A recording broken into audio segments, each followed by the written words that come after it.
حضرت عائشہ صدیقہ رضی اللہ تعالیٰ عنہ فرماتی ہیں میں نے نبی پاک صلی اللہ تعالیٰ علیہ وآلہ وسلم کو نا مرض وصال تک دیکھا ہے، حضور کے وصال تک، کہ حضور قرآن پاک کی آخری 2 سورتیں پڑھ کے سورۃ فلق اور ناس اپنے ہاتھوں پہ پھونکتے تھے، پھر جسم پہ ملتے تھے۔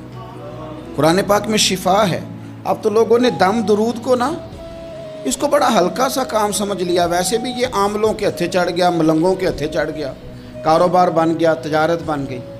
ورنہ قرآن پاک کی آیات پڑھی جائیں تو حضور نے فرمایا سورہ فاتحہ میں شفا ہے، اس میں کرم ہے۔ یہ چیزیں جو بڑی ہمارے لیے سود مند تھی، فائدہ مند تھی، ہم چھوڑ گئے۔ ایک بڑی خوبصورت حدیث ہے، سنیے گا۔ حضرت ابو سعید خدری رضی اللہ تعالیٰ عنہ حدیث کے راوی ہیں، بخاری میں موجود ہے۔ ارشاد فرماتے ہیں کہ ہم ایک سفر پہ تھے، واپس آ رہے تھے، ایک جگہ رات کو قیام کیا، ہونا تھا، بستی تھی۔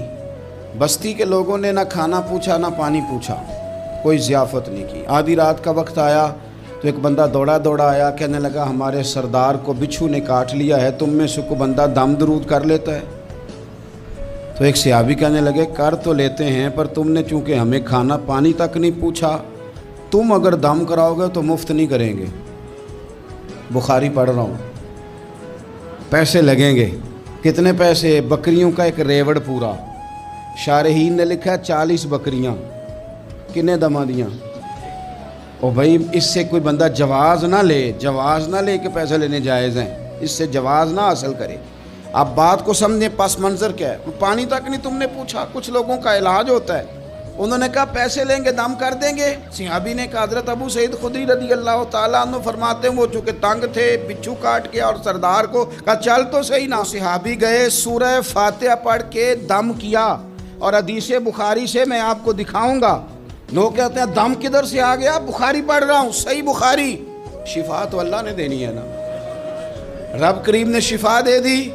بکریاں لے لیں، آ گئے جہاں آرام کر رہے تھے اس جگہ۔ صحابہ میں اختلاف ہو گیا، کچھ کہنے لگے بکریاں لینی چاہیے تھی، کچھ کہنے لگے نہیں لینی چاہیے تھی۔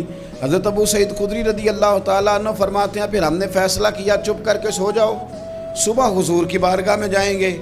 اگر کریم نے کہا لینی چاہیے تھی پھر تو موج بن گئی، اور اگر کہا نہیں لینی چاہیے تھی تو بکریاں ہانک کے واپس کر جائیں گے۔ مسئلہ کیا ہے؟ کہتے ہیں صبح گئے حضور کی بارگاہ میں، جا کے مسئلہ عرض کیا، یا رسول اللہ انہوں نے بھی پانی کوئی نہیں پوچھا تھا، ہم نے بھی کہا دم کریں گے تو پیسے لیں گے، تو ہم نے یہ بکریاں لی ہیں۔ شارحین لکھتے ہیں 40 تھی شاید۔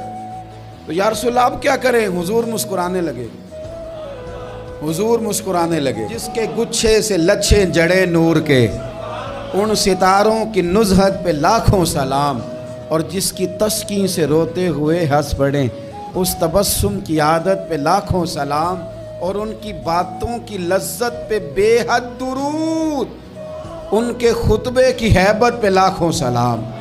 حضور مسکرانے لگے اور مسکرا کے پوچھا اچھا پڑھا کیا تھا؟ یا رسول اللہ سورہ فاتحہ۔ فرمایا سکھائی کس نے تھی؟ کہا یا رسول اللہ آپ نے۔ فرمایا پھر آدھی بکریاں میری ہیں آدھی تمہاری ہیں۔